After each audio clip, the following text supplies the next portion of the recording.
پاکستان کې په پښتنو او حیواناتو څنګه قیامت تیر شو، څنګه ژوندي وسوځیدل. ویډیو وڅارئ او د نورو موضوعاتو لپاره چینل سبسکرایب کړئ. د راپورټونو پر بنسټ د شمالي وزیرستان په میرعلي سیمه کې د پاکستاني پوځیانو وسلوالو ترمنځ نښته شوې چې له کبله یې ځایي خلکو ته درانه مالي زیانونه رسېدلي دي. په ټولنیزو رسنیو کې له پرون سه شنبې ورځې راهیسې خپرېدونکو ویډیوګانو او انځورونو کې ښکاري چې د توغندیو له کبله د میرعلي په څو سیمو کې اورونه لګېدلي دي.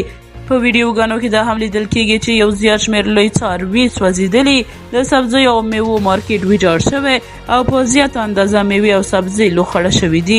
یو شمېر پښتنو سیاسي مشرانو د دغې پیښې په اړه غبرګون ښودلی، خو خپله د پاکستان پوځ یې په اړه له څه ویلو څخه ډډه کړې ده. د سیمې خلکو د لومړنیو شمیرو پر بنسټ ویلي دي د توغندیو له کبله لږ تر لږه 50 لوی څاروي وژل شوي دي.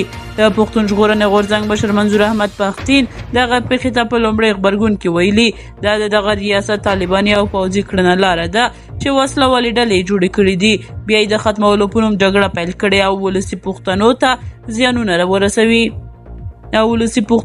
زیانونه ورسوي. هغه په مال منډۍ کې د اور لګېدو له کبله د سوځېدلو څارویو ویډیو له خپرولو سره لیکلي د دغه ریاست له ظلمه زموږ خلک څه چې څاروي هم خوندي نه دي. د پاکستان په پارلمان کې د وزیرستان پخوانی استازي محسن داور چې د ملي جمهوریت غورځنګ مشر هم دی ویلي په میرعلي کې د طالبانو او پوځ ترمنځ سختو نښتو د سیمې خلک له سختو ستونزو او اندېښنو سره مخ کړي دي. هغه په خپله ایکس پاڼه یا ټویټر کې لیکلي د نړۍ قوتونه زموږ په ځمکه او وینو سیاست کوي. د پاکستان د حکومت لندن میشتي و اپوزیسیون مشر الطاف حسین هم دا پیښه غندلې او په ټکو یې پاکستاني پوځ په خپلو ډزو له ټولو سیمه کې ویره خپره کړې ده او خلکو ته یې سخت زیانونه رسولي دي. د متحده قومي غورځنګ دغه مشر د پاکستاني ځواکونو په داسې عملیاتو هم نیوکه کړې چې پکې ولسي خلکو او د دوی کاروبار ته زیان رسیږي.